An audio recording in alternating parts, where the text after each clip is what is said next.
Time 96.9 Wumre. Time 96.9 Wumreni. Okay, time 96.9 FM. So yatena se yensa ending komo na yenko yenim semino ebano edoso.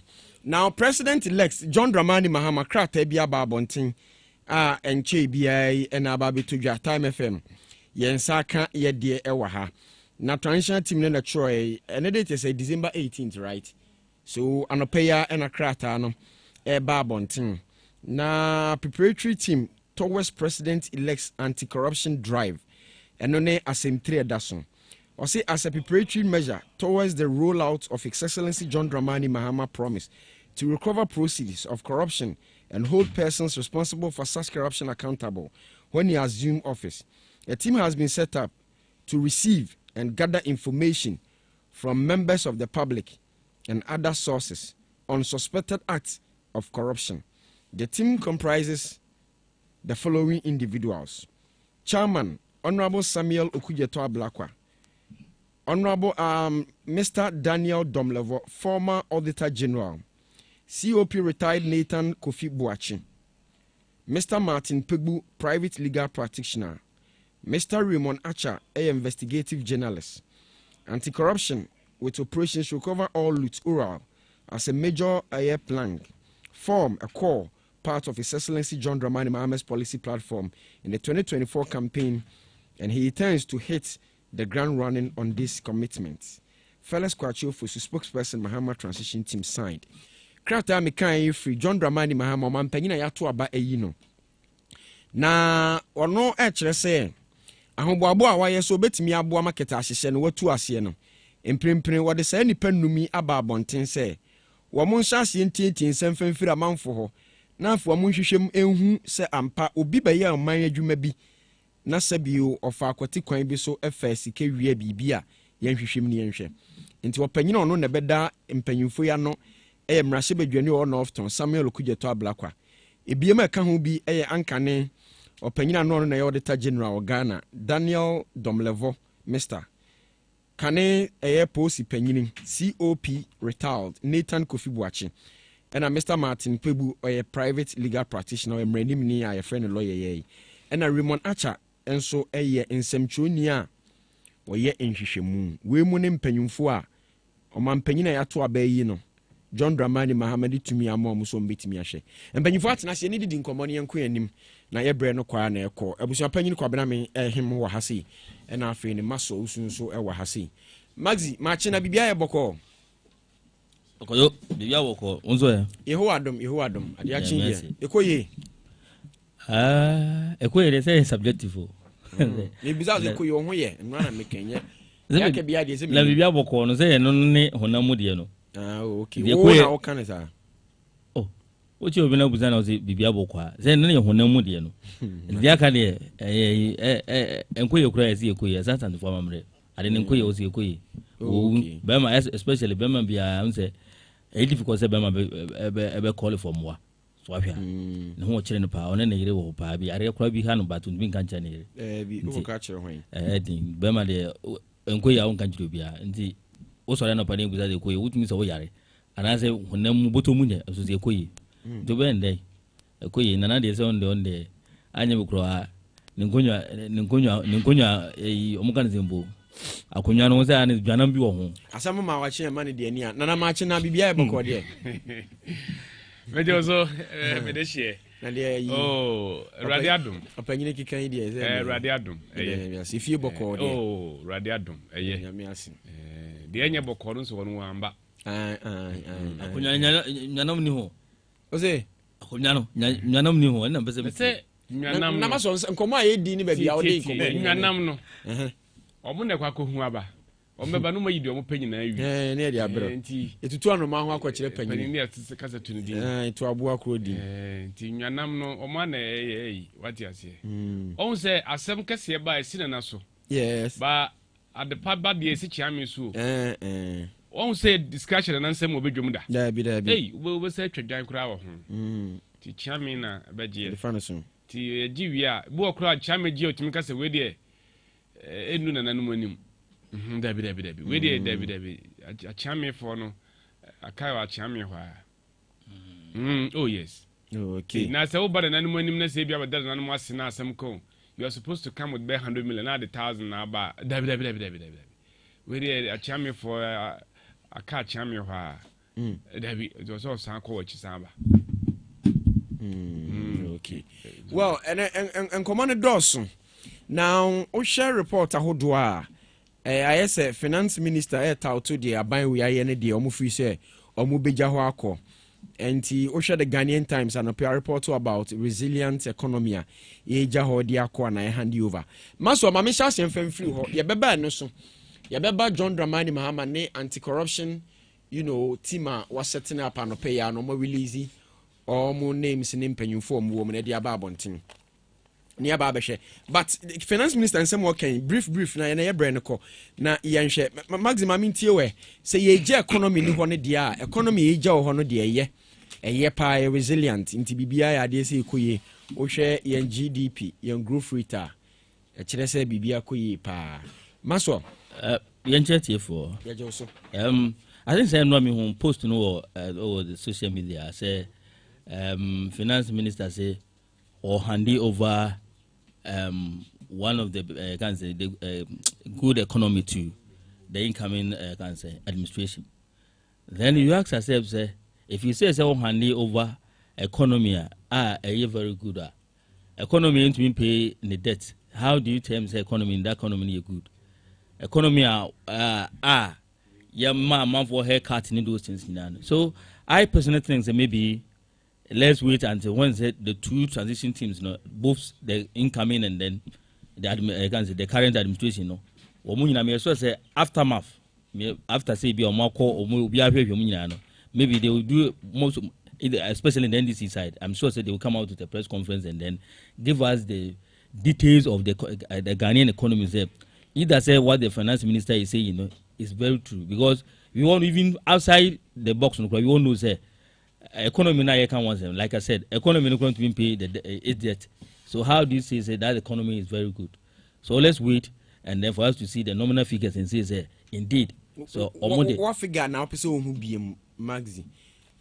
Or figure specific be a person who say we dear and no be more believe na finance minister na you cannot say offer economy which a dollar rate somewhere around 4.2 cities. Would could do let's say 16 or 15 cities. As it stands now, until say the 7th January or the 6th January, indeed, this is the point. We even as it stands now, if somebody says that Ghana I can't say Ukraine, because at the end of the day, no, unless they be like I said, 6 now move free abem or move free abem no. Omodi figures better to abonte me say figure we say and it make say economy no.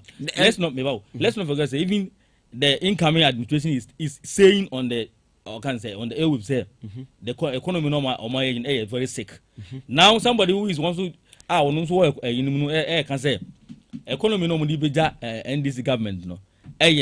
One of the best economy, the strong economy no mudi giant. That's what I say. And nobody is giving us any figure. But one side is saying that the economy is sick.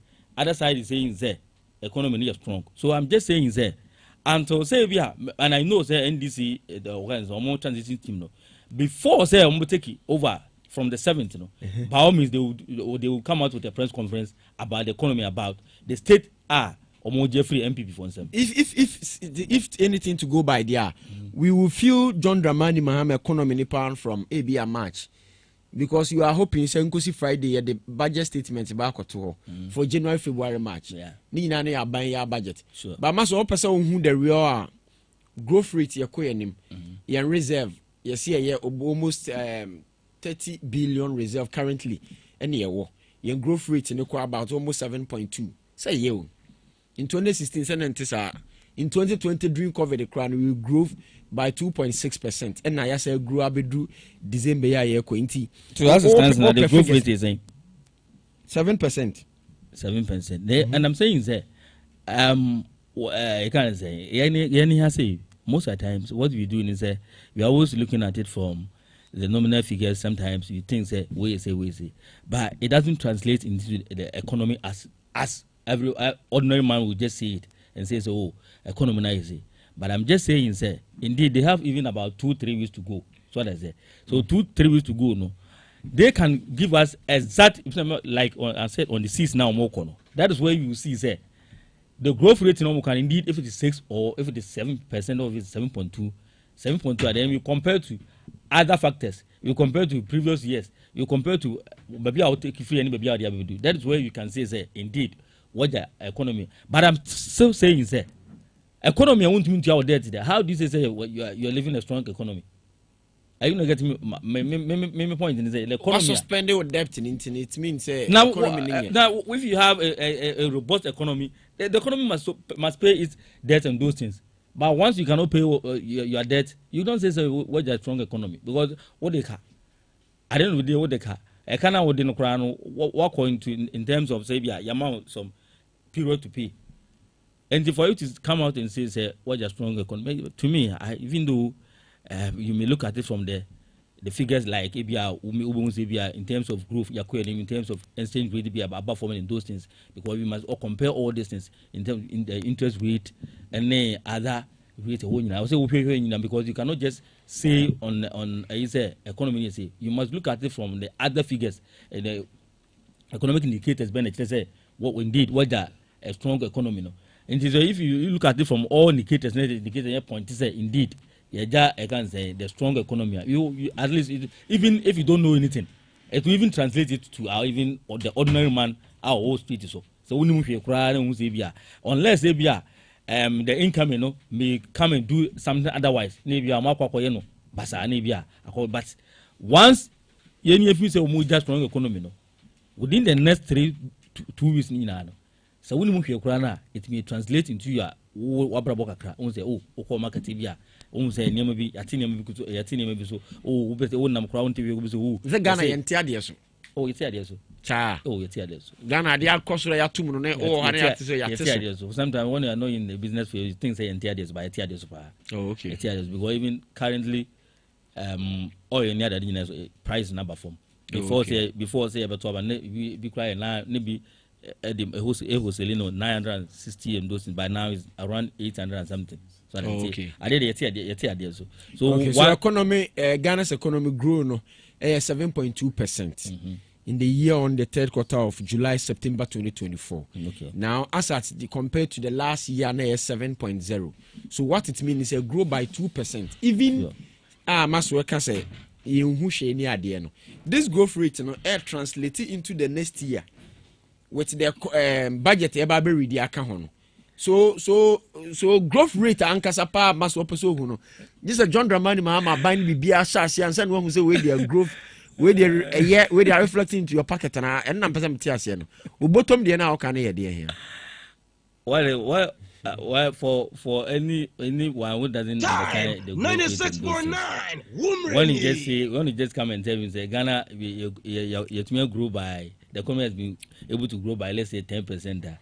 The person will not understand you in terms of whatever that you may tell the person. Until when the person go to the market or maybe transact in terms of business, then the person says, oh, indeed something has changed from maybe what have been experienced for the past year over the past 2 years. What did I say? So what I'm saying is that growth now growth no. The growth must translate in all other aspects in terms of the economy. Like it must change even the interest rate. I can't say in terms of your dollar rate. Now you can see the dollar rate number from I think it's as compared to the last 3 months or so. Now it's almost 14%, 14 point something. I remember interest rate. Say it's rate. I'm sorry, exchange rate. And then I think interest rate is now 27% I think previous years within this government, I think the interest rate was something around 24, 23 thereabout. Then it has moved to 27. You look at it from the Bank of ABR policy rate, whether policy rate has also been reduced or not. So to me, maybe in terms of the figures or in terms of other how we say you may easily think so.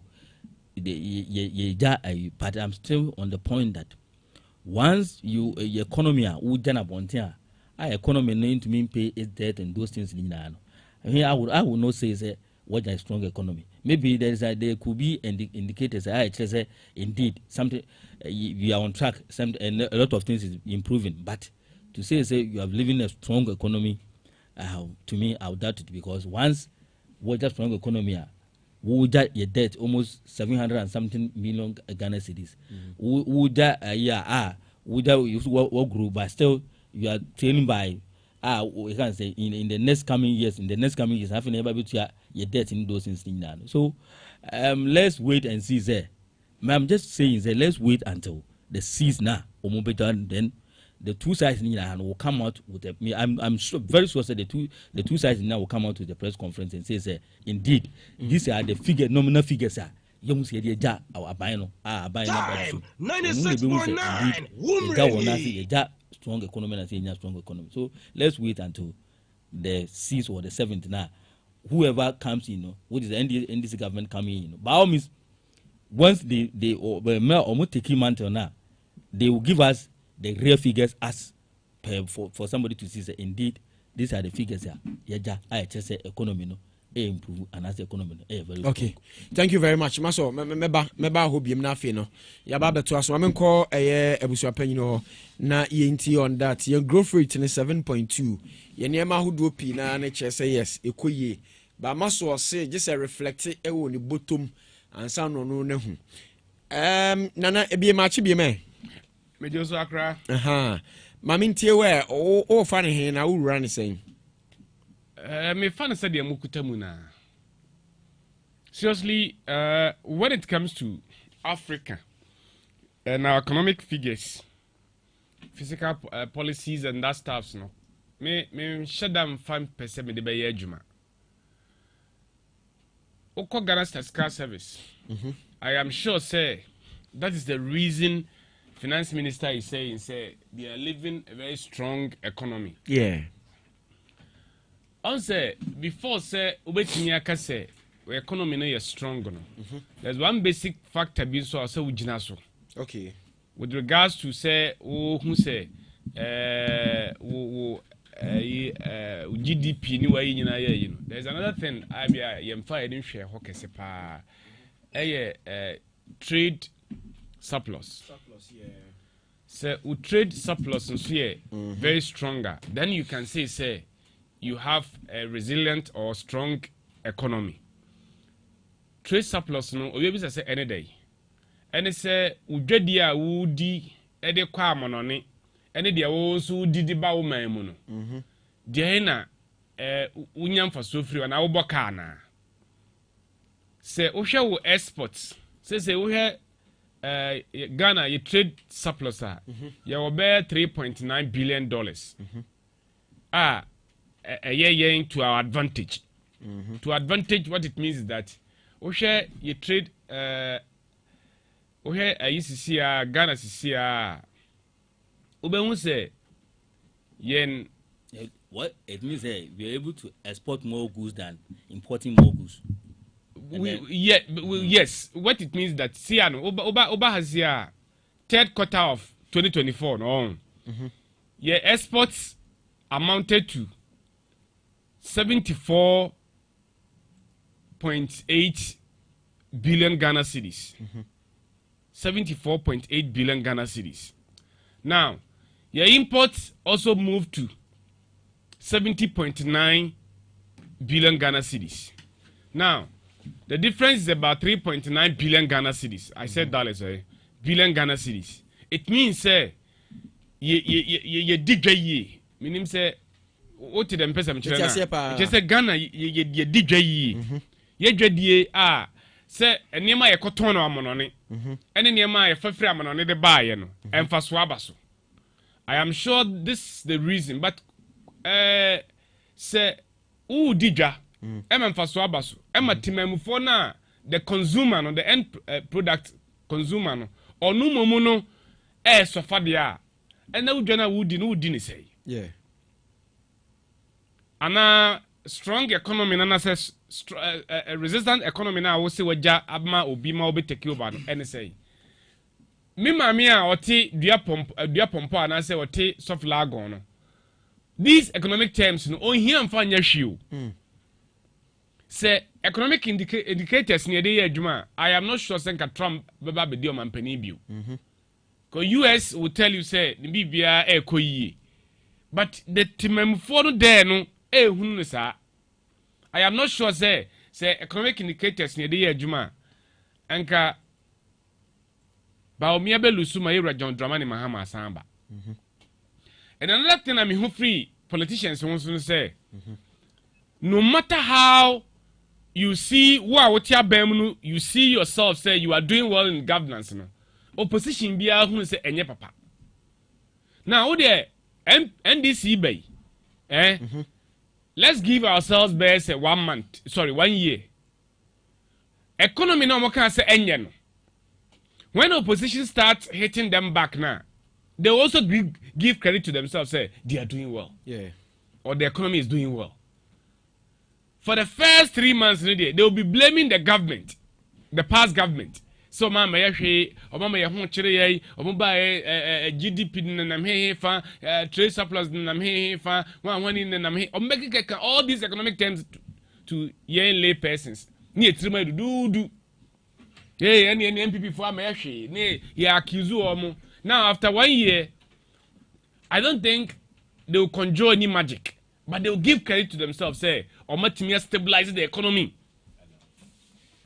Mr. Give ourselves 1 year. We won't have the credit that they will amount to themselves, say, oh, I'm buy, or much may say. Then you see opposition MPP. The next 1 year, no opposition MPP also hitting back. Omotisu see no be free snow. Also mo country say omoja very strong economy ama MPP. Oh, sorry, NDC. Yes. You know why they are saying this? Because omo kan we actually say the bear NDC may have no excuses to give us after 1 year. Okay. And they also have a say after 1 year. Say enema sha say chia ya nka ye kwoni ye say no makeka these economic terms no kwame baby uti fie pena wo three bodam but I hope say it's good to say nana ye betimi ehu say the situation is it to help us assess and ye maybe. Let me tell you, you and I understand these economic terms so sure but ye mama na o tip dwom na okofo niema o tema okofo niema o dua pompo okofo niema o mukrom ba akokra din de say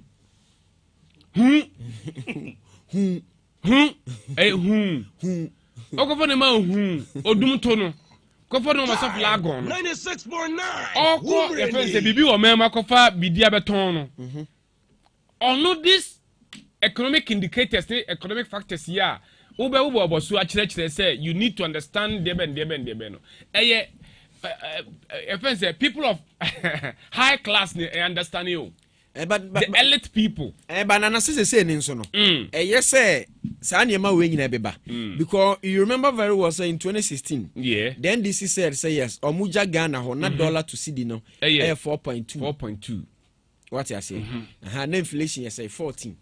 Inti no omo ka kire say yes ya ban de aba na aba be do 54 some time ago na 24 kire say omo nye so it's good see e behu sa na ma wi na de ato to reference the coming futures no na ma hodo a let me tell you let me also tell you this time there are things that abroad if you can understand it sure because dollar no wonim se so nya dollar time na ndisi wo so no na force this 20 pesos you say no nim because obia onya dollar ni bia kwese pay ye maame e odi dwa wo ye central market akwese sabi pay enti onim enti sie no ohun saa say dollar akodu 14-15 cedis na onim you understand but okajen say trade surplus what you say okajen say exchange rate what you say foreign reserve what you say GDP what you say omo asebi even obi kura ko school ba wanye economics wanye accounting dey be den so beti sa niam enti sa niam we no onti ase the oil expecting say this year ne car ye free abrochi bread na okọ port no okoyi ni say wo so ba wa ma niam mu watime be stabilize economy memum enum mu aye fo ama no It is after 1 year, after 2 years, okoyi ni car no say. Okay.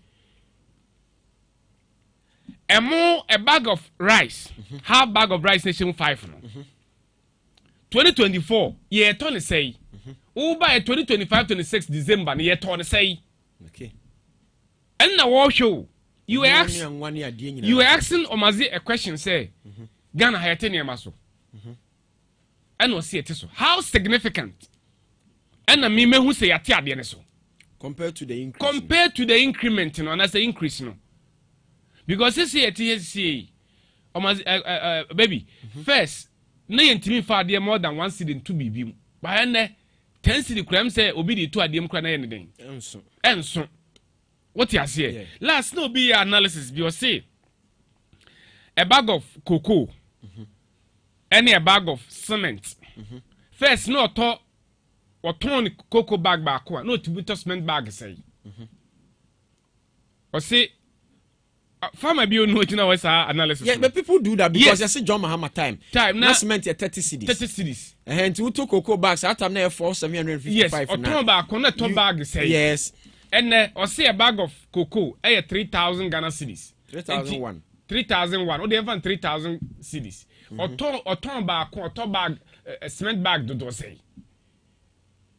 But you ask yourself, say, Sabriano Sono, na $1, na 4 cedis. I was 2 pesos or something. $4.2 cedis to $1.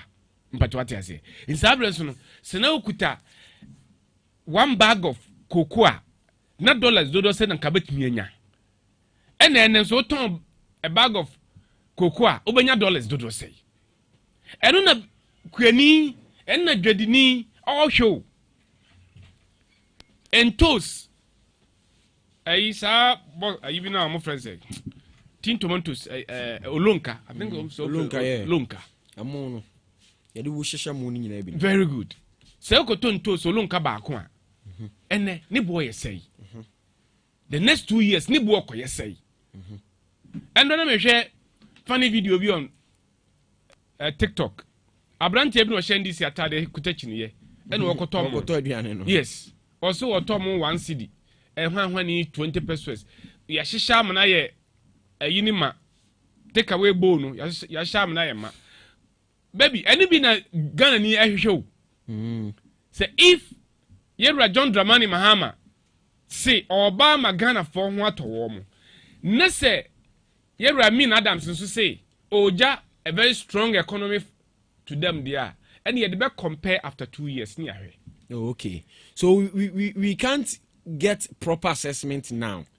No, for now there you can't get proper assessment. But from January to February to March, this government still will be handling the budget to the next government, you know. So still we're going to feel the same situation that you feel this is here now. You see how much tio. Enu ni ade a me say yen tiase e bo mo bro of no mo kan me anytime I'm talking I don't want to talk with figures. Okay. Who see what a strong economy still ti me for so mo kire wo mo. Enti economy na wo see waja no. You left figures.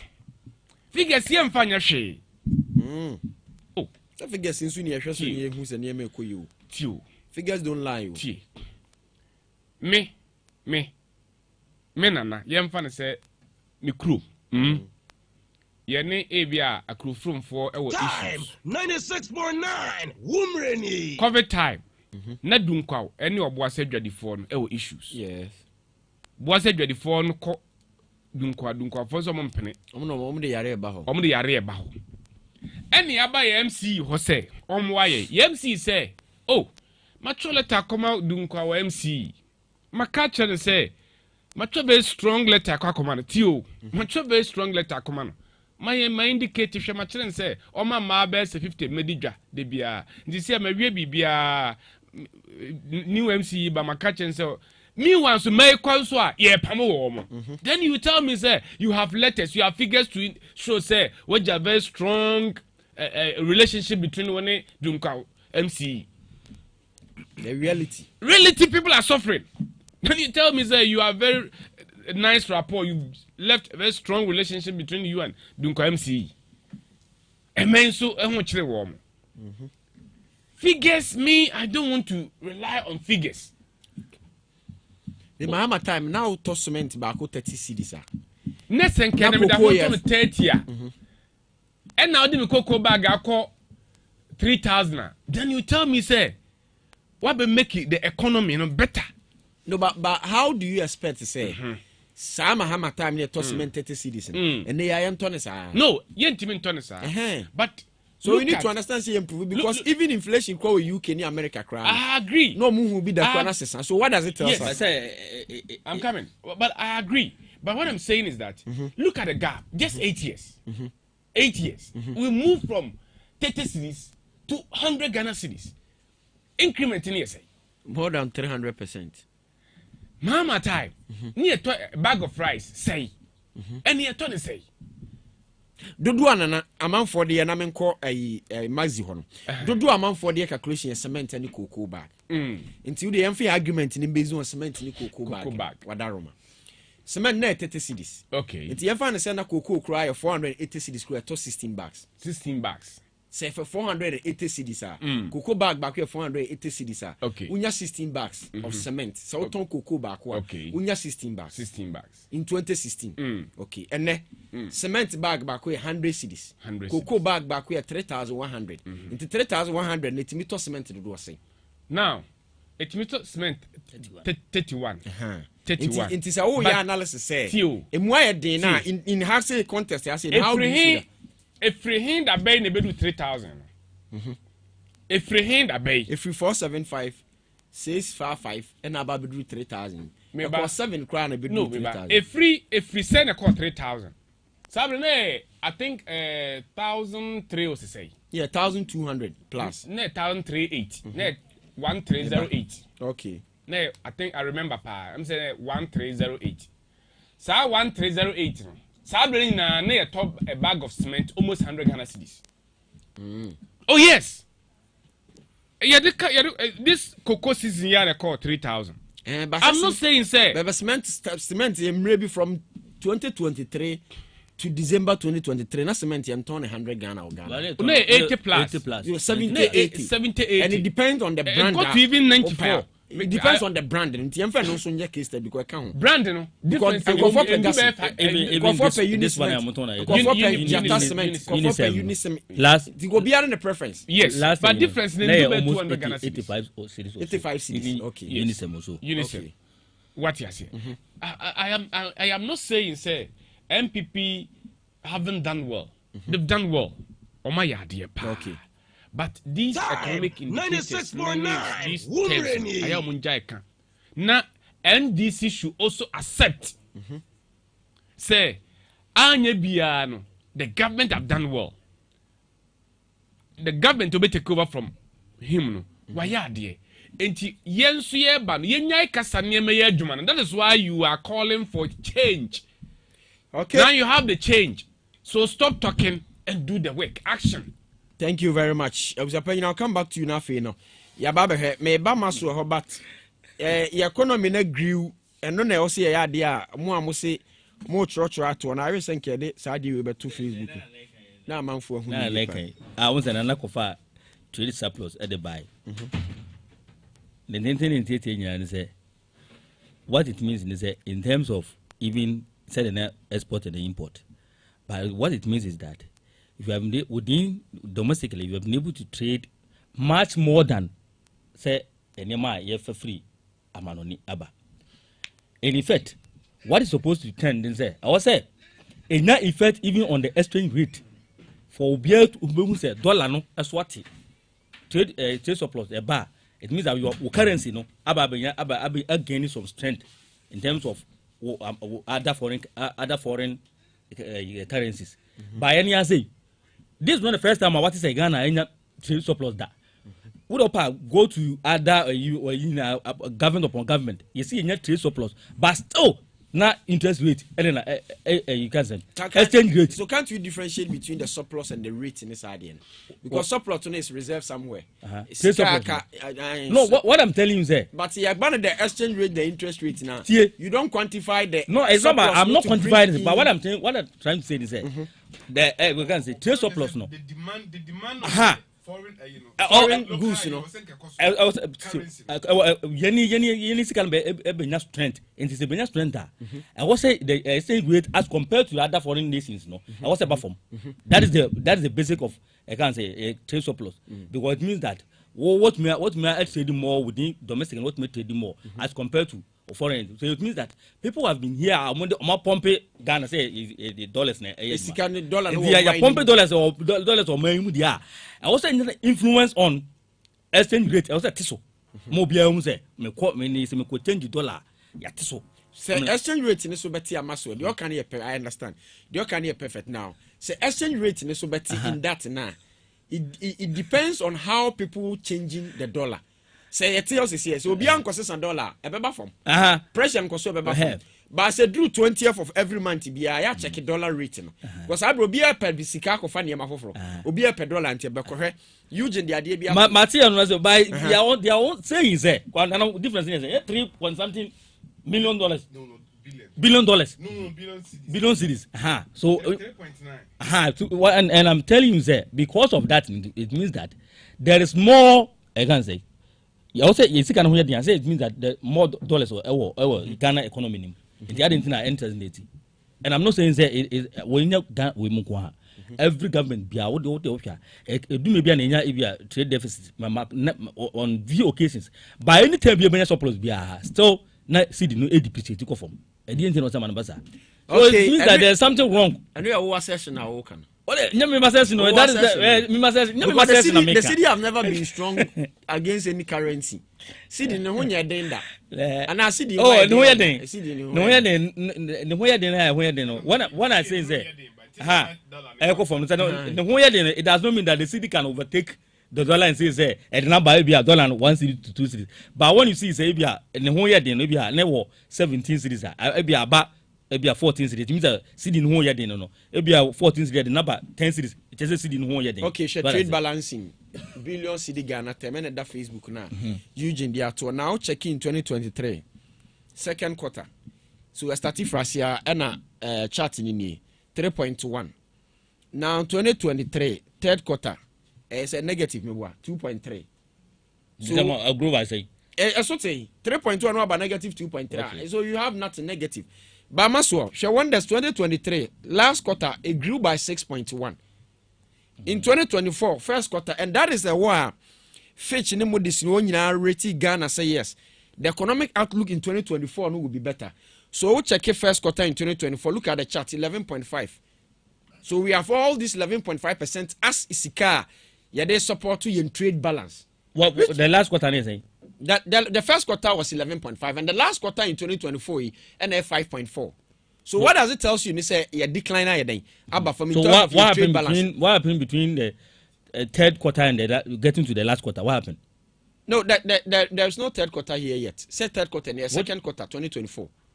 So third quarter no 11.5 which quarter? 2024 first quarter Q1. Okay. Q1 here first quarter. Okay. So I find about 2024 second quarter near 5.4 no. So the last quarter was summarized within December ending no. Now if you there no about near who say this city. Is that not it? Okay. Maso mama tell when you come right. Which one? Which one? Which one? On this one. I am you and I'm break him. And I'm still saying that once said another neck you in that way the ordinary man on the street no. How do you explain to the ordinary man on the street and says that economy grew when the person is still buying bread 50 Ghana cedis like I can't say 3 months ago? I'm not saying say bread is 50 Ghana cedis. No, I'm not saying that. We are not getting my point. What I'm trying to say is say if the person 3 months ago the person was buying bread 20 Ghana cedis, today you say your economy will be economy grow to a certain level. The person is still buying bread 20 Ghana cedis. How do you explain to that person and say the economy no grow? What's the economy no grow? You also want to into our debt from let's say from last 6 months ago. Still you can't pay your debt. You say the economy no grow. Grow in terms of what? Sab bread yeah sliding once no. The channel. As at 2020, na 5 cities. Oh yes. 4 years ago. Yes. Na me tobi odun kwa junction. Okay. Na 5 cities. And then move to 7 cities. And then move to 12 cities. And then move to 20 cities. Now 25. recently I crank a 30 CDs. Oh yes. Oh, you're a regular customer. Oh, on the me bread on. Oh, okay. Me bread on. Udu to took a Prague station where my no on me bread on. Oh, the rate things move no. I had a thought that no I wish and pray. Say, I don't know how they are going to manage from 2025, but say almost say almost solution, and this is a solution there. Then it should be very quick. Ghana. I'll come back. Most of the idea about what? From I think from 2021 coming, up to date. Na you better other side the any bedding. No be any say the any bedding. Maybe I better wadim, and I say be a better suka crab. You will never see say the quantity of commodities. You better so that. But any be quantity no yatete so. Quantity. I share the way sit here. Milo. Yatiso tin no we have tin no my so to be I can say president o my so to be nido ya no so to be samana and samana first na samo o to use gesia soap no na so papa Gesia soup. Gesia soup and so pa and now you need to I can see now now 20 years ago 4 years ago na dey now do what is what that's what make obia line with that but who the own say sanity so a whole lot of things have changed na a whole lot of things have changed maso mama nkomra mama you went from mama ba ne me hwe a man for nsem o mo ka about release ya babontin say yes Samuel Kuyeto Black wa be che what do they call it say ni aba be hwe ya ba be din koma hodo ni nyina me ba sisi ya na afi no ya to aso Minia se ukọ abonten na ukopemia ne ahoduo bi te se emu anwa tin tomatoes eni anono ne ahoduo bebre abafia bomodin asa obekọ the 2Ks Ventures ana ebia auto aduane na ope emu a ede akonno anwa ehwam na tin tomatoes ya wodi yesti wa beye se dededa eye the 2Ks Ventures ebi nso a na woye ye uto party dipadomade bi na woye na ope emu a ehwam na akonno eye the 2K Ventures. The 2K Ventures. Etonton emo ahoduo bebre. Anwa ahoduo bebre. Tin tomatoes ahoduo bebre. Neba no ni ahoduo bi te say Fanta Coke. In fact, assorted drinks. Na ni gisem ni say the 2K Ventures wo warehouse kese wo Obuasi precious kwan so. Se wo ko for stadium a ehwa na ye. Enti wo Obuasi na pese utu niema bebre utimi ko ho. Ebio mo amowo dunkwa takwa ebesina kokumasi nyina. Montomfa ho na munko sumo niema. Buane dida form nti se we adwuma yeni obeko school na pay provisions yama no ana ope provisions atagu there eye the 2K Ventures bra ne ye be hwew obenwu the 2K Ventures e wo Obuasi opposite Central Market and a Hosi Park store number 53 and a boite on the timber market in the dinchanimu and now over 0554 488 658 and a 0244 517 374 ubetimin so email here what the 2Ks at gmail.com the 2Ks Ventures ejadifo fie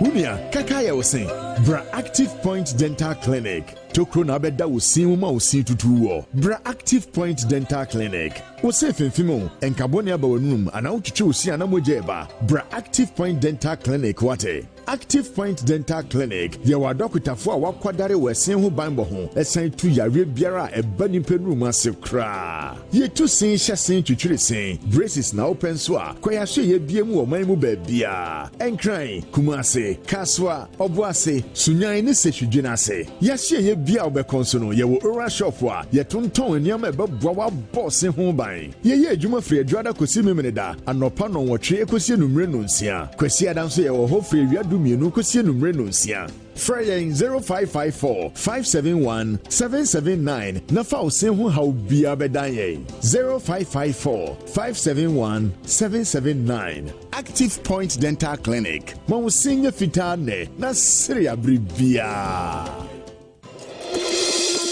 Hello, when him say free adebon fiti ase de besi ne. Ade a obi ntimi nyim free obi nsem ne nsa no dwuma. Eno nti se wo ye abamuwa ana abayoa na wo pe bibi ayede aboa wo ho ene wabusua no. Make camfo smart mining and engineering training at the amount. Smart de 2 to 3 months bachelor wo engineering side bit say auto mechanic, welding and fabrication, auto electrician, mining nso wo kire wo infidie bit say dumper truck, excavator, forklift, jumbo drill, offsider, diamond drill na ovia or the health and safety management so account na ovia wa ma accredited certificate and testimonial esanse or affiliated to IPS and facial operators training in South Africa na waboa ama wonsaka micron certificate and befitting licenses a ubetimidi aye adwuma ewo nyuma kese bi mu te say mines, road construction, building construction ewo oman mu ni wiase afana nyina. Admission is in progress and unti hwehwe smart mining and engineering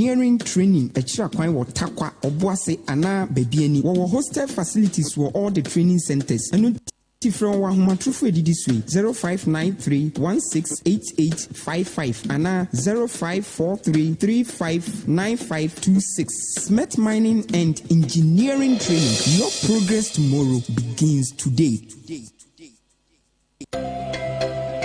Unia kakaya osin Bra Active Point Dental Clinic. Tokro na beda usin uma usin tutuwo. Bra Active Point Dental Clinic. Ose fimfimo enkaboni aba wenum ana uchuchu usi anamojeba. Bra Active Point Dental Clinic wate. Active Point Dental Clinic. Yewa dokutafo a wakwadare wesin ho banbo ho. Esan tu yare biara ebani penu masif kra. Ye tu sin hyesin twitwire sin. Braces na open so a kwaya hye ye biemu oman mu baabia. Enkran, Kumase, Kaswa, Obuasi, Sunyan ne setwidwena ase. Ya hye ye bia obekonso no yewo ora shop a ye tonton eniam ebeboa wa boss ho ban. Ye adwuma firi adwada kosi memeneda. Anopa no wotwe ekosi enumre no nsia. Kwasi adanso yewo ho firi wiadu mienu kosi enumre no nsia. Friday 0554 571 779 Nafa Usenhu Haubia Bedaye 0554 571 779 Active Point Dental Clinic Mausinga Fitane Nasiria Bribia. Opese wo kwa brochire kwa yedwuma ana wo kosua de enfoni nkyere baabia esanse Yojima Travel and Consult abama se wo bebo wa mo akwantuo ho nhyehyɛ ye bɛyɛ fofofo. Yojima Travel and Consult ma akwantuo ye simple kra esanse wo kanyumaku akukudamwa wo manyi mu adi amanfo tu kwan no ho. Enanu ya Ghana Tourism Authority abɔ na abaso se 2024 best traveling agency in Ashanti region enam wo modern bonti. Yojima Travel and Consult Edin Kwada wo bo homodin pa wadisuam nansu sikasemunti watifie toto no akọ Canada brichmemu a wo koto wa adisua so enti se wo pese wo kọ Canada, UK, USA ana Asian country bia so no Yojima Travel and Consult beyen krata sem nyina ma say your visa, passport, birth cert, hotel, any flight reservation obeyen nyina kama ma bra Yojima Travel and Consult eneya na yemfiri wa kwantuo krata sem no ho hyehyɛ Oben Yojima Travel and Consult wo Kumasi, North Central so, and Obuasi Zongo, Yak Towers, and now Ubefre 0552 098 298. Yojima Travel and Consult. Wa kwentu omu buafo. Yenu kro, enye dentane denta. Nemom dentane de sika bono. Asemi die, afene matia siapa. Yewo ayare sabia, ane wa ayare sabia. Yawa clinic, ane wa clinic. Neso siye pa ayare sabia. Otibitu yari asepa dia. Aya domro so haba clinic. Nempanyimfo se, obi nkyire akwamfo bantwa ho. Na die, miamani ahuri die. Meka ama obi atibi. Emfidie panie. Adomro so, ewo ultra modern machines a. Yade hwe nipa akwa ne nyina mu. Wuntini mu, umoja mu. Na wasebedu keke. Ye wonfidie a. Yade check diabetes. Yade bi so screening organs. Ana die eye omu fi nyina. Ade bia bontene. Sese die, awo na wo pe. Ana stroke, wono mo nsa, opese wo jai. Pressure, ana wo so. Diabetes, prostate cancer, hepatitis, hernia. Why am I? Enso wampem, anempo, low sperm count, cocoa asthma, typhoid, coronary syphilis, omutu asiakra. Ye wonra, yadimo obia, or Johnson Ketaso, Adomoso, our Obuasi, Brahaba Bome, Unyatra, Pentecost, Aswadanoa, Wodrienso, and Cransodia, Yawakasua, or Boom Quinaso, Ye Bang, Control Building Noir, your numbers in here 02 0246 418124 and answer 0246 858094. Ayaresabia, Ewadin, Netuyadia Sekura, Aya Adombro so, Heba Clinic. Minia, emu, anwa, toiletries, enkwadenuane. In fact, provisions when you my dear, Opposed Ventures. Oh, say your drinks more woodwo, and more bay na upe. And na dear bay pan na upa to Opposed Ventures, ya winye binto. Say upe disposables, ne cup, ne plates, and ni dear kika winyina, ubenye biato. Champagne, ne pipa wines, a woodwo beer open, a biwa Opposed Ventures. Say uba Opposed Ventures. Now ton yama bebre, me young say yes. What ton yama pa? Oh, yeah, chawadi. Na ye titania manusuma eno ye kwanhiro nkoso ye di dawasi sawa beto niema wo Opposed Venture se we ye dwumayeni bosomi aso na ukototo provisions abegu dem Opposed Ventures obebua no ateteboa no so ama se we ye awofo na ubeko school wupe provisions yama no eye Opposed Ventures obewu Opposed Ventures e wo Obuasi akaporiso bus stop ho a ana ubefre 0244 464481 ana 0545 044 789 Opposed Ventures. Ye niema nyina ye papa. Na buane de dafom. Yo, etiefo, a doctor for the debia obeying us obenum sube liter 9. Na mo amusha sending and say we are boya. Any see a disself to media grow cra. Nanso sensu comedoa, any sa wonum subia keke. I was so num cool pack. Cool pack in swa, a mutine dimu, yankasa ya vortica ye nimu on the dada, and a shani yeso. Cool pack the obetia kata weni cranum, as I say yin himself vortica dear, say banijina pay any suhora, or moon fenia grokra. Yet moe, mummy cool pack back when you do minimum, my name is a Miamakasa radio swatch. Aha, dear, so pure water papa, and one cool pack, and you now baby. Cool pack, also numbi, a cool, clean, and refreshing.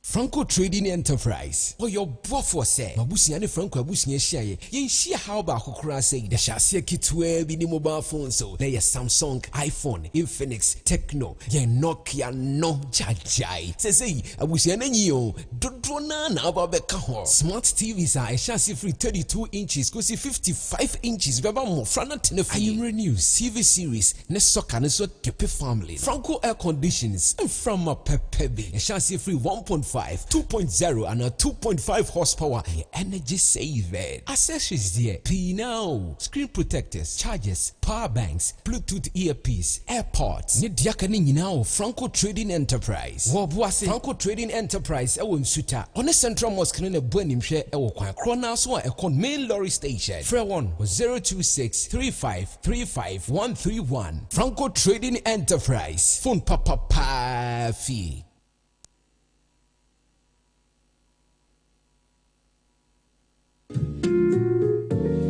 Opese ukwa brochire kwa yedwuma ana ukosua de emfoni nkyere babia esanse Yejima Travel and Consult abama se wo bebo wa mo akontuo ho nhihye ye beye fofofo Yejima Travel and Consult ma akontuo ye simple kra esanse wo kanyumaku akukudamwo wo mayi mu adi amanfo tu kwan no ho oh enanu ya Ghana Tourism Authority abowa na yabaso se 2024 best traveling agency in Ashanti region enam wo modern bonti Yejima Travel and Consult Edin Kwada wo bo homodin pa wadisuam nansu sikasemunti watifie toto no akọ Canada brichmemu a wo koto wa adisua so enti se wo pese wo kọ Canada UK USA ana Asian country bia so no Yejima Travel and Consult bayen krata sem nyina ma say your visa passport birth cert hotel any flight reservation obayen nyina kama ma bra Yejima Travel and Consult eneya na yemfiri wa kwantuo krata sem no ho hyehyɛ Oben Yejima Travel and Consult wo Kumasi North Central so and Obuasi Zongo Yak Towers and now Ubefre 0552 098 298 Yejima Travel and Consult wa kwentu omu buafo 25th December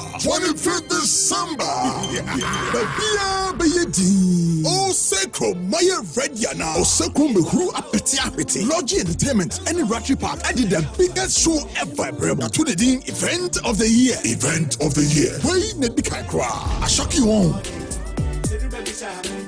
yeah, Daddy Ahonfe, a man in a quadro, your legend, Daddy Lumba, Daddy Bayens and Chenu was stage in a sweat, be mad, I know no Black Sheriff, Kofi Kinata, Wendy Shea, Fabia, Kim Palut, star. And then to Fobe Brebe. So just imagine, say the creme de la creme. Go one stage is so performing. What? When you be there, 25th December, if you need chair Ratchet Park, a honey boss, 7 p.m. sharp. Let your Medina start. You table. Let you take it to a love me, share FM phone desk. Call, I want you run about. Boko Trading, Adum, ABC Bank, Patasi, a Boko Shell, Allied Police Station at Tonsu, Swami Shell, Tafu Shell, Opposite Melcom, Kingdom Books, KNUST, and Adale star 714 star 003 star 4 hash. Fred 0506 677 742 and now 0244 602 800. Event of the year, Jumaye. Omo senior musically yours and a Logi Travel and Tours. Catch you no can't Adena PK.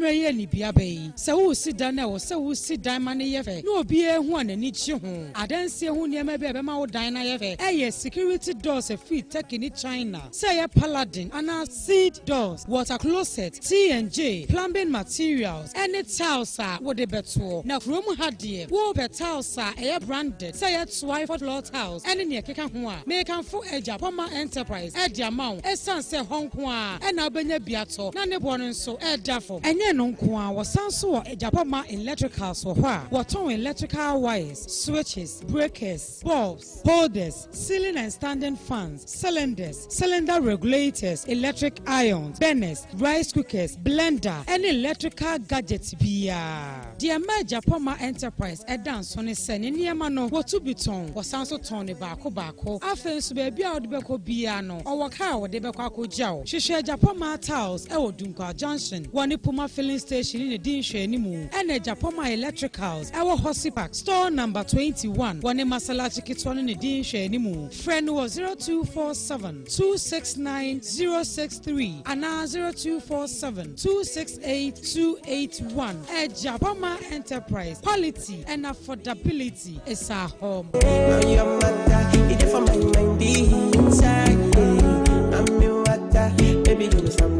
We are buying, we are selling. Hey, yo, Obuasi Trade Show forward it on dear bra. Na yo momundiga. Hanyo, the Obuasi Trade Show Consortium and the Obuasi Trade Show 2024. Hey, bra Obuasi Fonina. Theme: harnessing our creative potential to diversify the local economy of Obuasi. Hey, Basso, Wednesday, 18th December. Kosi Sunday, 22nd December 2024. Hey, Obuasi Black Park. Na free trade show no be ye ni die papa. Main activities: product and services exhibition, music festival, theater act, faction show, gospel rock show, health walk and screening with free national health insurance registration, kit corner, bouncy castles. For registration, obe pick up forms or Ghana Enterprise Agency, Obuasi Municipal Assembly, no Obuasi East District Assembly Information Service Department, and now because Shaft FM, Time FM, Asida FM, Agnaba Radio, and now Pimsign TV. Yebeye fan exhibition services, Ediamaye local SMEs, and Nuachi, Yebeye startups, homegrown businesses, innovation and indigenous corporate bodies, art and culture. Obuasi Trade Show. Don't come in. Nioma papa ni bwada from Nkwa. Obuasi Trade Show. Trade, network, and have fun. Obuasi Trade Show. Brana Bejuweni. Come, baby, Obuasi. Chama me free na me laptop ni.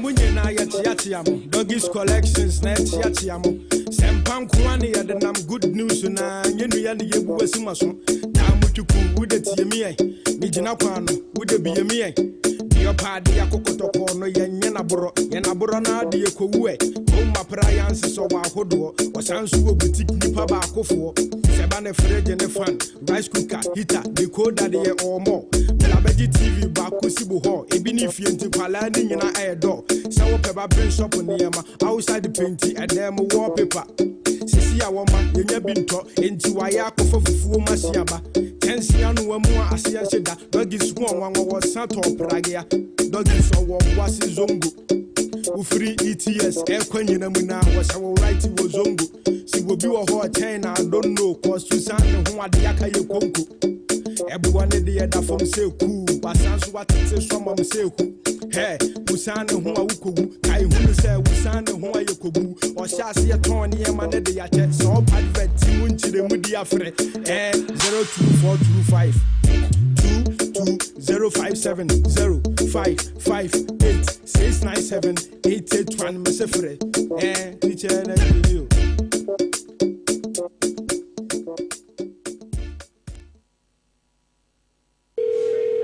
This is James. Leave a message. James, the game's about to start and everybody's here. Salah's got the meat going, Erling's got the cold ones, Saka's chilling. Where are you, man? All your best football friends are waiting for you to join them for the Premier League. From 10 August to 10 November, you can get GoTV Super Plus now for the discounted price of 265 cedis to enjoy all 380 games of the Premier League live. Don't wait. Upgrade today. GoTV. Love it. T's and C's apply. Obuasi Boite Goy filling station at Darumenti. A driver for Obuasi in Patem. Omuni how cry. It's answer. Yama won quality fuel. So could now quench baby. Kotofu and your papa go kamua. She Obos was say ya.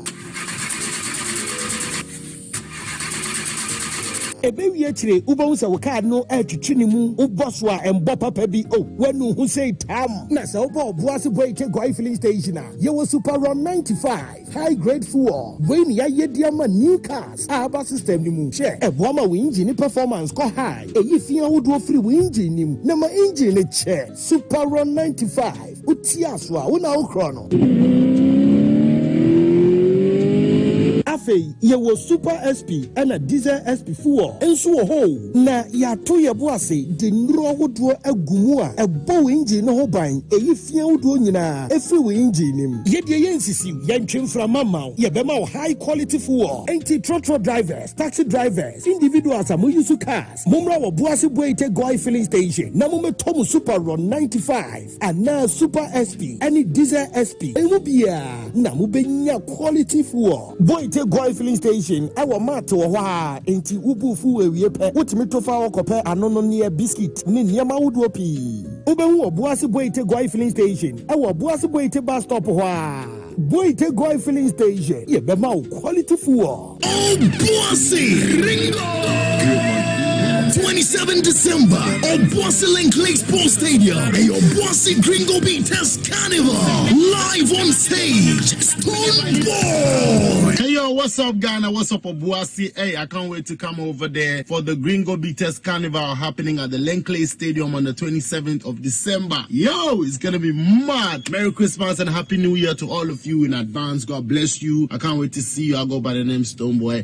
Nanue Nakafabayo, Nuani JJ. King Paluta. Hey yo, what's up? What I say? It's your man King Paluta, aka King Paluta King. Charlie, on the 27th of December, King Paluta member live Obuasi. It's all about Obuasi Gringo Carnival. Our Lenkley Sports Stadium. Charlie, don't be left out. It's gonna be crazy. King Paluta, what I say? Your bangers what time? Your bangers what time? What I say? Your banner about your more popping. Obuasi more popping. I'm about watch. What I say? My film part. Your banner about your more popping. Lenkley Sports Stadium. Obuasi Gringo Carnival. King Paluta live. What I say? Ouch! I said I'm on.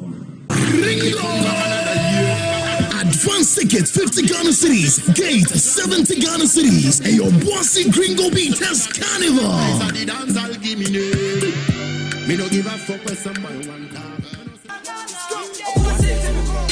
The feel, the enjoyment, the party is always jamming. All white party is here again. This time with Kwaku Smoke.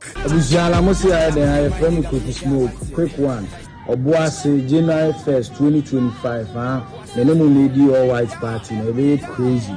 Make sure you get your tickets. Don't say I'm a catch up. Also catch you in the Maui Hotel. January 1st, 2025. Obuasi all white party. Kwaku Smoke, me alive, bro. I can't wait to see you guys. I love you. I'll see you all soon. Come on. Now we didn't say all white party in 10 years. And Tini and Kwaku Smoke ever party together. Now the intensity of the jamming it goes through a FIFA. All white party is the biggest annual Xmas party festival in Obuasi. I feel all white party in Basso 5 January, New Year Day. And you learn on Sonia Shasi and Kopim see a bread the next day. When the party is so hot, the enjoyment is so great. Party in Basso Maui Hotel Obuasi. So Unkwana Uba ticket in 100 Ghana cedis. Now so no I couldn't never party party together so a 150 Ghana cedis. MC Costero ni MC Kobe Slim be handle party no. Na DJ IT, DJ Vuchi, and the DJ Exponent. Be yo ma die no ho. Any jenkwa. Ucha will take it ani ama Bell Ice drinks free. Open so to table so afre 0240 696 961 and 0546 964 496. All white party. The party's on.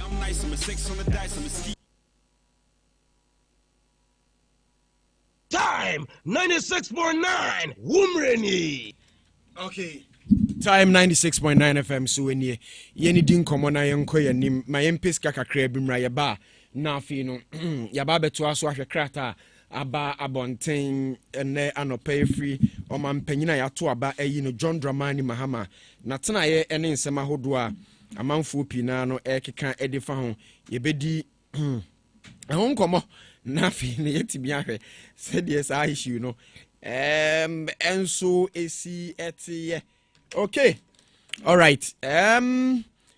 Genans Prestige Limited they invited 2025 summer program no. Na a seminar discover our summer program can inspire you to shape your career. So what to expect no?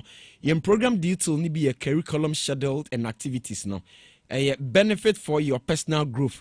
Question and answer session room and I feel your dedicators educators almost bet me actually on yema hodwa ye ba be ye nimu ye. So o de ne say ne no obetimi a join this Saturday 21st December we are 3:30 p.m. Enyinem Lodge Obuasi conference ho and adwumade ne eba so enti Genans Prestige Limited I'm going to invite you to 2025 summer program seminar enti hye so say nyame ya adoma 21st Saturday ye na eba so wo Enyinem Lodge conference room 3:30 Nti fresh 0599807381 0599807381 na ne mpanyimfo no enso atimadi nkomo classy McLean se bra na be di your space ho your wedding engagement reception or year reception na no obetimi aba parties na afi no graduations ni ade association meetings and entertainment event bia na your setup no ho dada onhia decorator bia program ade ban bia ho into the ane say ne no obetimi aba classy McLean ho na afi no ya decorate design na afi no environment ni kama car park de wa oni tua nti ya tile ya form kama your trace bars ni bi ho afi your rooftop bar your cold room and ono so betimi aboa for your realization into the no fried rice na pa McLean ho de wa oni tua bankuni nkruma bankuni stew na afi no fufu no rice pizza shawarma kebab obedwani ade yanka McLean so de odu azo on say drinks ni de mze bebia bia wo ho anti Obuasi Black Park ho and classy McLean e wo fresh 0535031111 and 050444888811 na ne classy McLean and so etimi edi enkomo ne ahwe Obuasi Trade Show Consortium Obuasi Trade Show 2024 harnessing our creativity, our potentials and diversity for local economy. Inti asase Tuesday enra ifra se nyame adema kosiada ne de ba so Black Park kosiaba ne de ba na wie Black Park ya na abeba ya asase dada inti enwumre 9 pm ne de beba na wie ukuada 18 December ye enne a grand opening no your live radio broadcast no payi ne bi kukoso ne ade a cultural display bekoso traditional division free Adansi for mena ayase division for ne beba echina eto aso ifiada memenda ne kosiada nyina no eto aso ta anti ubeton ade bia no aba salmes jewelry and accessories watches and afeni clouches na pa shoes ne bags show me papa friend perfume ya di bia ba lace na ohia kama de ode kwa asoro de ode kwa de bedin to ne ntoma ne ade ne abayas ne dresses ne gift sets and afeni leafy packaging na no salmas and de aba salmas me kan chiro se bra no mo gausu oni lismok ne din hwe animu and afin Hosi Park oba himfie phone so wa for 0500015235 and 0241453140 social media ne TikTok at Salmas Instagram ne at Salma and Facebook no and so ye at Salmas ubetimi akona afin no wakwa akogye ne ma hodo pina na dɔso ye bedi de ho nkomo ha na yenhwe list na ba bonten ye bre ne ko 9:30 ye bre ne ko don't forget say exactly 10 because Yampo for Abobo will be taking over your radio. But before that, you need incomo. now amanfo pina na church omadwen de fa letter aba abonten ho letter ni free John Dramani Mahama na tena ye ene de aba ni nyina ne ye se wapa nipa enum bi a wosusu se de Ghana wo mu free se amanfo awia Ghana sika amanfo awia Ghana sika nti ahu behia se ye be recover all loot omatunidin oral operation recover all loot oral intimidi kan krata ne de man now for the benefit of afi na waso afidia utie the biggest platform time 96.9 no preparatory team towards president-elect anti-corruption drive. So that is what the president statement in CT and Yana Krata Neba, a preparatory measure towards the rollout of His Excellency John Dramani Mahama promised to recover proceeds of corruption and hold persons responsible for such corruption accountable when he assumed office. A team has been set up to receive and gather information from members of the public and other sources on suspected acts of corruption. Inti Samuel Okujato Black one chairman, Mr. Daniel Domlevo, Auditor General, Emribi Echemu, COP Nathan Kofi Buachi, police in your Jim, Martin Pebu, Mr. Emrenimni, and Alfred Raymond Archer, and so Nsem Chuni. Say any penum way near the Jumedi and Shomosa. Now, their mandate in so those of you asking some mobile then Samuel Okujato Black is entitled for the documents interception. Okay. Daniel Domlevo will be auditing the documents, especially if it's about accounting. Sikebini Adia. Domlevo will be doing that accounting. Nathan Kofi Buachi will be spearheading if in case arrest be or say bar. Now, Martin Pebu will be dealing with legal aspect of those things. Now, Raymond Archer as investigator and of course as journalist and also then the funders in India. But this, any city here. Maso, mama starting through and son of my cobies your penny. What do you make of this? A man for CEO, it's really rich hunting. On mine, more benny, I must say a minor says he can be any. And the Camon fancy share Bebuama, Ghana, economy, Jan and Naso. Where you must or a dear rich hunting, a dear, yeah, ye be near Bab, a dear Maso. First of all, let me borrow this word. That's all 7 minutes. No problem. Baumian's word. I say this team to be the solid team. You're asking me whether it's a witch hunting or not. I'm not asking. This is how a man for general is a rich hunting. Okay. But how do you also see it? A rich hunting, sir. I don't see it as witch hunting. Okay. Say a foul say brabidi obia ye foul say be o man penya. And I say you did to me be shown sir. You must be accountable to the people. Ya foul say brabidi o man in and say be a baby.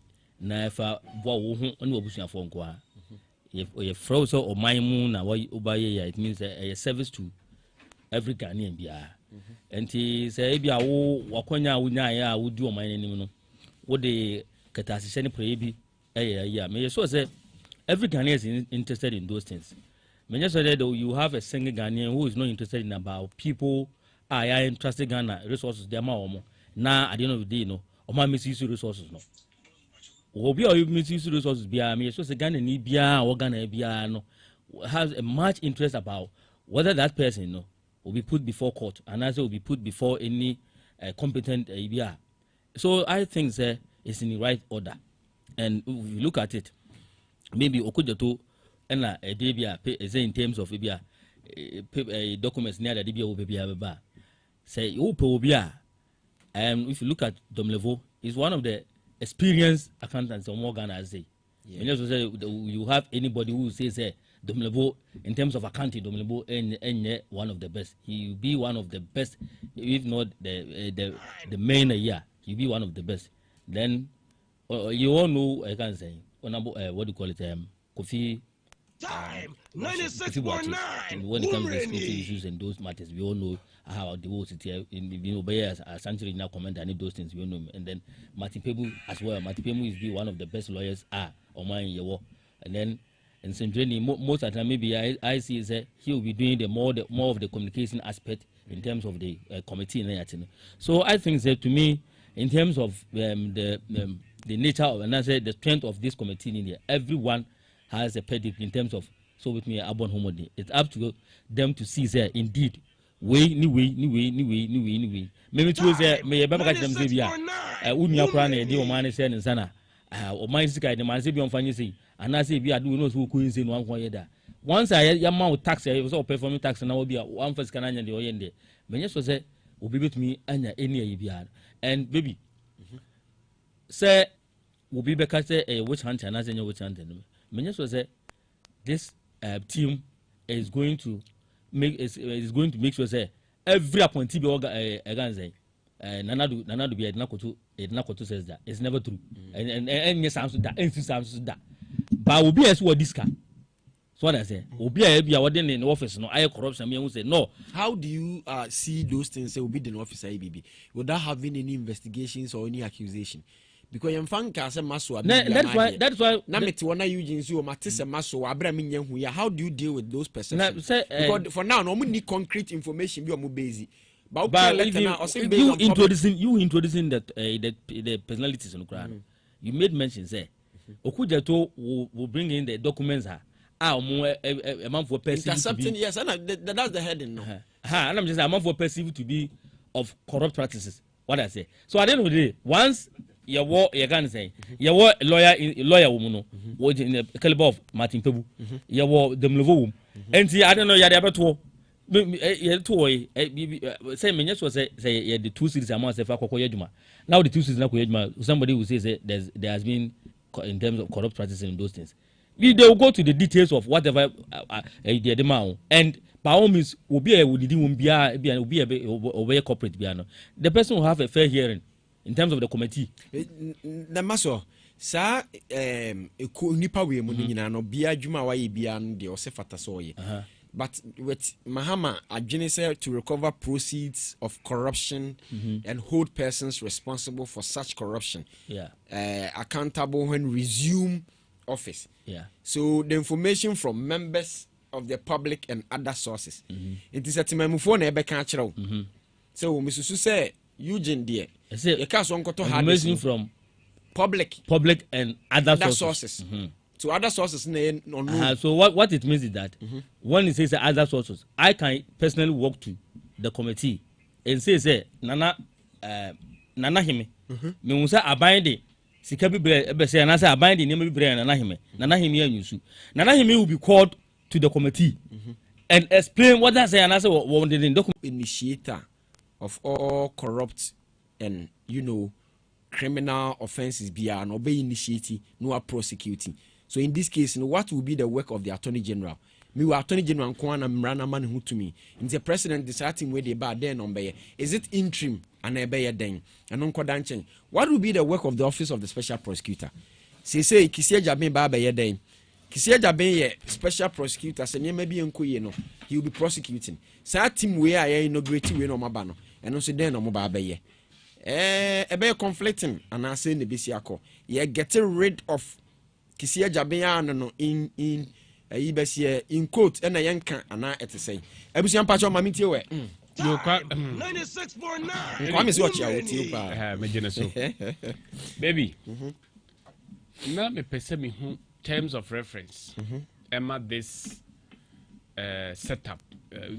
Do we call it committee or they call it a team. A team. Osha headline now so who's also a team.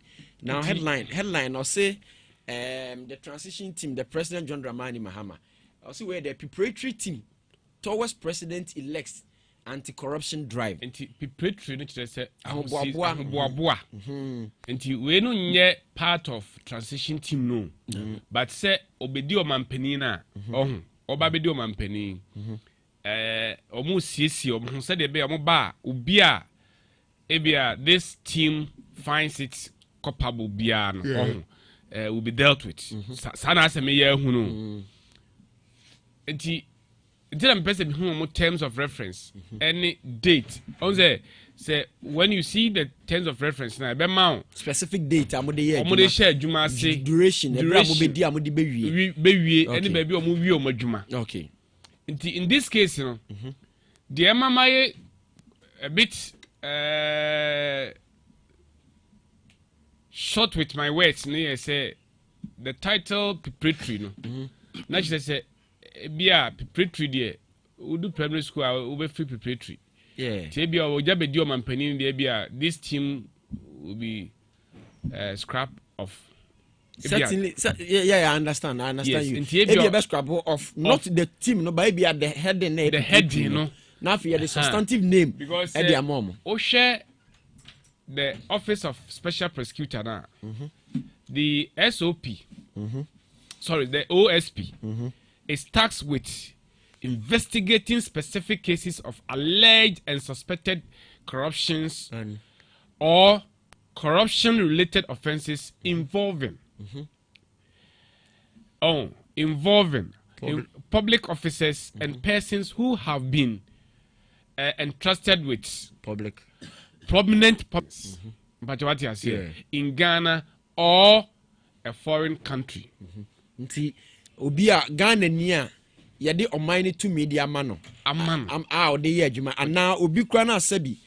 Ya man o mine to me that no dia ye adwuma bi no de nya ne ho yesusu say ye perceive yes o de nya ne ho yesusu say perceive alleged or suspected corruptions or corruption related offenses but what you say and we had adwuma ya timi so ba be ya who ready men can say Monday to say whatever given to them almost the same as this.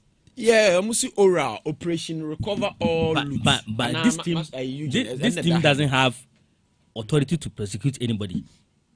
This team. Maso, the BIA prosecution, the Attorney General, and that's the reason I was referencing the Constitution. OSP, on prosecute you. What to me? OSP will initiate and give it to the Attorney General. Attorney General lies with only prosecution. Even Sraj after investigation cannot prosecute you. Police. I was see. Oh no, your baby be just Attorney General. Into here, say a Attorney General for advice. Yes, the prosecutor will wait for the advice before from he can prosecute based on the advice Attorney General AG. Yeah, but what you say? Yeah, sure. Enti adi we no, mami hu element of witch hunting. That is to me one because unyama abemu, and what it timwa, prepare. Obi isusu say what the Ghana sika what we be which hunting there for which hunting when you use the word no when you say a discussion o de be remember so rich and be bisa me didn't tell me say and I say is which hunting when you say which hunting it's a broader perspective like obi a woni sika kra you me can say what this can here do boko but I mean just say this team are sitting up so be this guy team no can so this guy and that's why only corruption without having so any once what this guy there it's not what chanting anyway I'll point no okay I'll come back to you unless you who's away what the okay Mate I'll come back Masio thank you very much na number chona okasa sorry on say the entire me say me who element of which hunting say ye dey kan susu dada e wo ya adwem say ko be this guy perceive enti e hwehwe san kofo no but what you say say if enka cases ashase reporteba say ye betra ban mu ba ye na yashase amanfo ekeka dia then you set up a committee or a team say no cases ashase be dia na here say ashase be dia and there's this allegation na ekoso nti sadia yen set up a team but yam pan say ye the blaster air World Cup ye sha say so mutra play ma na ya set up a committee say omokoro ye titi sem kofi kwa kodisika enti obi obedisika bia mati so odisika bia no team we and dealing with them you are witch hunting them and I will say no different no that's what man was that different after na betina kunya I hear by the team we know the team is not coming to do the work of appointees of President Mahama. The team is coming to do the work of Nanado, which they have done it already. Na say who adwin say o ma disco na uti kana who need to say man for this guy who needs to know me now somebody now can how do you get your Maso we your position one shamian one for man come OSP Maso yati kroma say allegations a level your co-OSP when you know or say OSP can say Cecilia the package or any so clear no or who any wrongdoing. I don't just say but I don't put there Cecilia the package in there me who say our political elements. Oh sure that's I know the what you say political elements in there political bias decision. But apart from political bias now once we need to trust the institution say why are you without finding any difficult or any fault at the person now your level against the nature at least and winning BB so share sa team here the so-called team here Yera Okujato say Ocean ye pa no year he's one person he has fought I don't want to use the gun I say obi akonko den pa what fighting MPP government I don't know say Yera Akufo-Addo kofa private jet be ade ben de yes it's your dollars and my an hour near an eye Entis where you are no na che say ampa ono de ye wa adwen bi say wo san ini da ho go to them level anyo no be uniform so auditor general yeah the time the case by so 2 date of birth the retirement time as soon anyo na be before be uniform yes enti say ya udie kakra hye mu she Mitio mpacho enko na me brand na she Yewra Kofi Buachi during elections I am told say he was the security operator in Ashanti region for the NDC and the name bebre a fee say omo fee say MPP yeah omo uncover nyina no through him yan hwe obi to say lawyer Pebu on say ono de constant attack on him. And you're on Magdan way issue and way. Yeah, Martin Pebua. And you're on Magdan way issue. Yeah, that long term. On Martin Pebua have been more on Magdan way issue, not just an issue between Pebu and Magdan. Yeah, as a Pebu being a lawyer for the community and Magdan. So it's not Magdan and Pebu has an issue. Pebu doesn't have issue with Magdan. Pebu is a lawyer to a lawyer to a client. He doesn't have a problem with him. Martin, the question me besides say and you know any Magdan issue. Yes, he never mentioned about personality. Magdan is a company. Only issue. Debbie Maswell.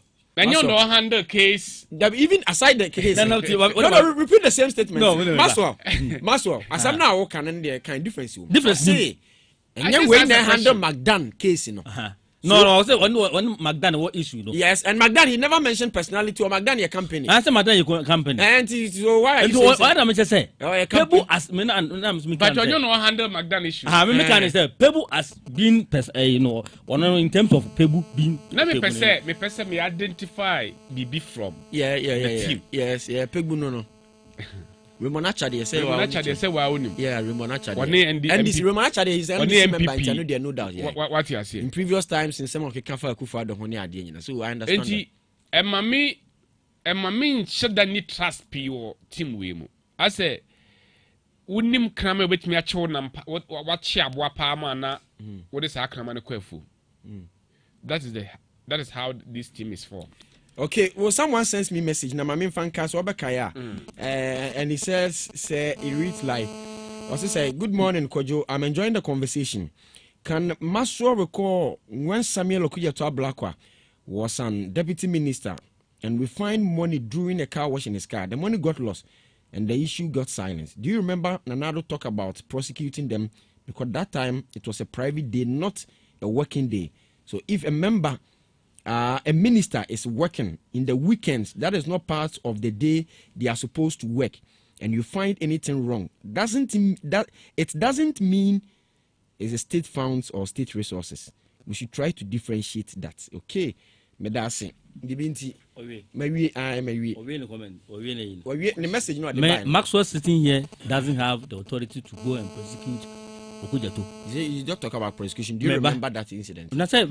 He's trying to link about also Okujato. Okujato MPP took over from NDC government.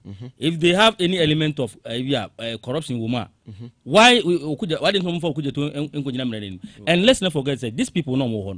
It's not about, like I said, it's not about say and even your foul crime say local.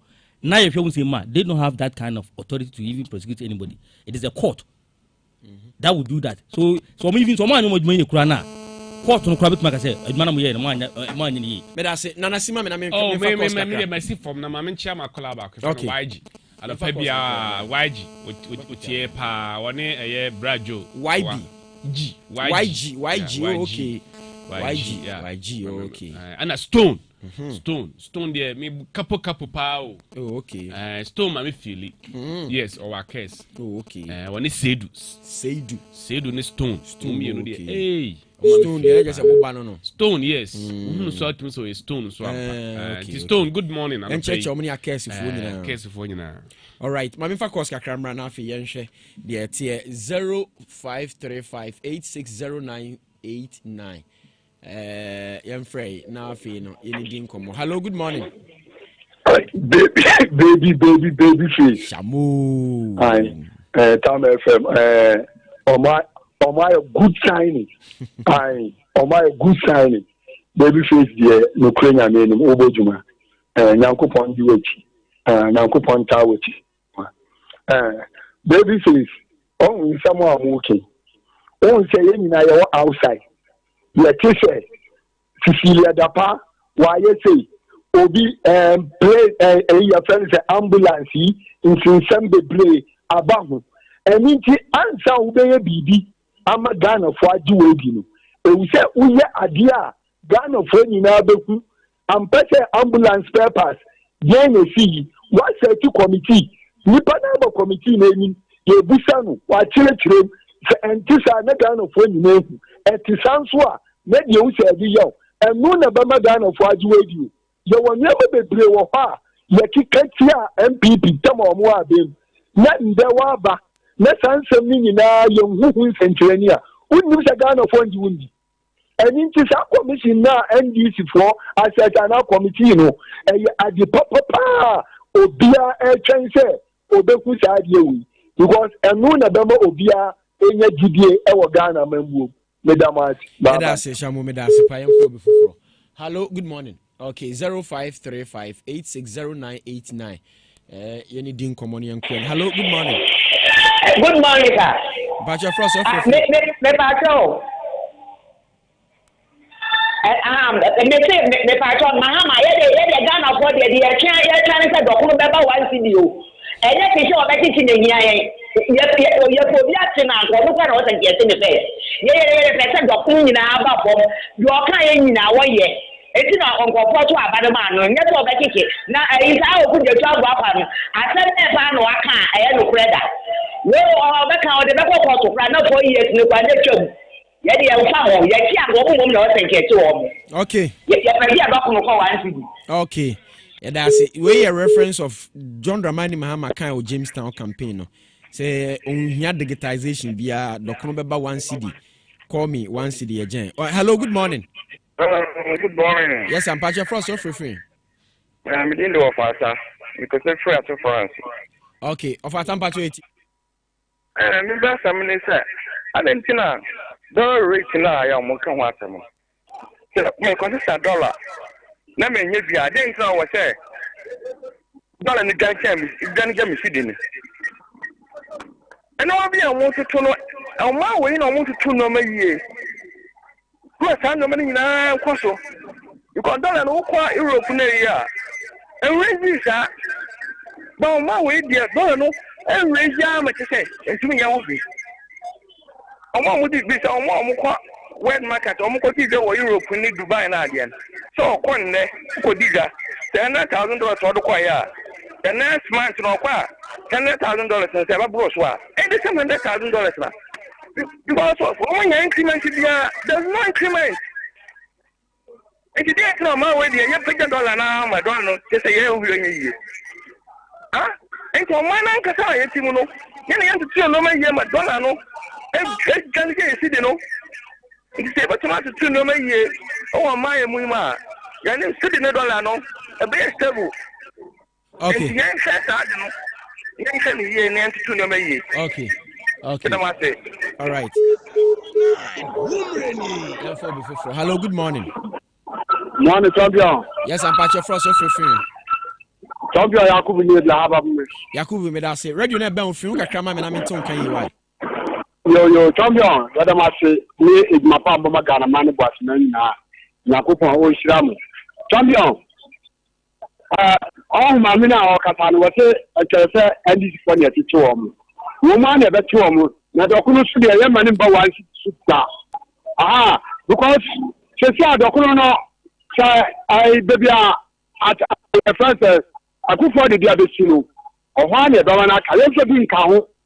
Aha, eti won kan ru se ohwa na be ka. Ana do mama su mi sura no. Won ma na ni da opa na nkofo wia esika e de hye no. Oto ma na ni da opa ye da ma su. Sir John Mahama onya me dia aban ti ho am na ewia sika na de hye no. Okay, yeah, that's it. Hello, good morning. Obiama, okay. Last one. Hello, good morning. Good morning, Radio na bell free woman na me to kai mpacho. Wa wo de share Clement ni o aso di ana fan so. Clement mpacho ma minti we. Se ma mo ni ejuma we dey me comment am so me be ya kwa na aso di a enfutu ku ya na ya sere o mo wata kwa na ya mo ndum ya kakala wa na mo ma kwa na so wo mo enfutu ni ku ya do. Kaka be kan se Ghana enya abutre ama ma mpanya wa ba no na o he no ntutu ni ma na o ma ne de mu ayeden. Ebe se so mo di ni o ma be bu akwa. Na ma ya zuma ma o ma Ghana. Oni nya me zuma ya. Nyame nka ho. Well, this our time permit us say the course ni be see ase. Maso yampon e bre na so na akosi yampon for take you over. Tietefo. Afeno e kwa wie ndi obi anhwe ne ho ye. Okay. Obi anhwe ne wie na isa wo Hamatan season what I say. E jane sisi ne ada no mo de kofuo no mo ye nyina no. Omo hwe omo ye say de be ya at least 25th to 1st no. Obedi bi no akọ the new year. Right. Oh, okay. Nana, Yankwai. Yeah, I think say the same advice that I also give. Say, baby, weather na do no. Ano odin. Nti amanfo no hwe yi oba ekuta matches ana anything related to jabia no na what nufu. Utranye yi obepie beba na wajapade nyina one day pe. What did so many years abre na eni hobby. Ti amanfo hwe yi pa. Ana kakra me kan de atu amanfo fo ye say obetie se amanfo bi edu amanfo site amanfo bi edu amanfo enra mete sa issue ni so why be pamo site say free ho NNPP for na the land man ye ba beje ye na ya ban aba ne sa de no obi edrusa yeah obi enu ho wa asase wo Ghana ha asase ni wo wura nti so wakọ na obi didi ho se toilet ni bola de se bia ya aban dia na akwaji asase nya aban dia Ghana ha asase nya aban dia na nanom dia nti se bia opese unsu kodidi ho bia ko hu na nanom no mo pe ba bi mawo na nso koyi wadwuma nya obi dia o ye na obi dia wono a establish ya na akwaji because MPP na dan kwakufo adom fa asase ma obia yeah very serious mpati wati ase minister bia mfa asase ma obia de walances dey different but the ono ye no ne de na Lovia site na say also pa also kwaji wasase mama ye ntena asomdwem se Ghana fo because MPP abreso NDC fo so site obi omso didi ye ntena se asomdwem Ghana fo as I had to say enra chemazama be kan ho asem se omsuma obia we expect say ye ntena asomdwem okay me da say thank you very much abusia panyin kwabena hin yete ne nka no Most Authoritative, thank you very much for your time this morning. Now this our time will permit us to draw the curtains down. But before that, heart of worship. Was there my worship, my weapon. 2 Chronicles 20:22. Na Minister Buaji da Costa na Jumedi esine na so. Nyame adoma Sunday 29th December 2024 na Jumedi ne ye bro. The church revival church auditorium ho na eba so Obuasi Nkamprom ye be Holy Family Church na antisha ne so. Se ene no Minister Abuaji da Costa Jumedi no esine na so a enya asem ketu akra Minister Simon eba ena afe no konhira enso eba Apostle Alfred Opon Chechiku enso eba na afe no Reverend Franklin enso eba dwumtufo ni bi no enso Minister MOG Minister Ebenezer Minister Abraham ena afe no Minister Makati Rahel ena Minister Lydia wemo ena eba be hu yenyom ɛwɔ dwumadie na so Sunday yɛhyia nwummerɛ 5 p.m. near Frase Nyasem Kituakra. Hearts of Worship, my weapon. 2 Chronicles 20:22. Thank you very much. Akosiam Pofo Aboboya is taking over your radio. Thank you very much, Eugene. Thank you very much, Akoloki, Kafaru, Anita, Efremi Babyface. Good morning, Adansi. Akosiam Pofo Aboboya.